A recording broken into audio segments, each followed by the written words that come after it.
નમસ્કાર મિત્રો, આજે આપણી વચ્ચે રઘુભાઈ રમકડું જે ગુજરાતના ખૂબ જ ફેમસ બાળકોના પ્રિય એવા શિક્ષક આપણી વચ્ચે છે.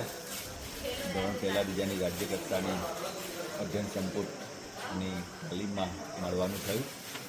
ખૂબ મેજિક અને ખૂબ જાણીતા એવા છે અને જ્યાં આડીએ ત્યાં મેજિક આપણને લાગે એવું જાદુ એક જો એનું નાક કેવું સરસ મજાનું છે.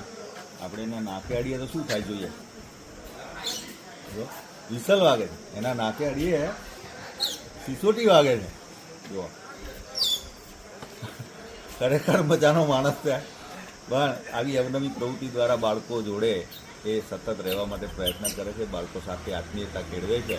આવી વિસલ કેવી રીતે વાગે તો રઘુભાઈ પાસેથી જાણીએ કે વિસલ એ કેવી રીતે બનાવે છે.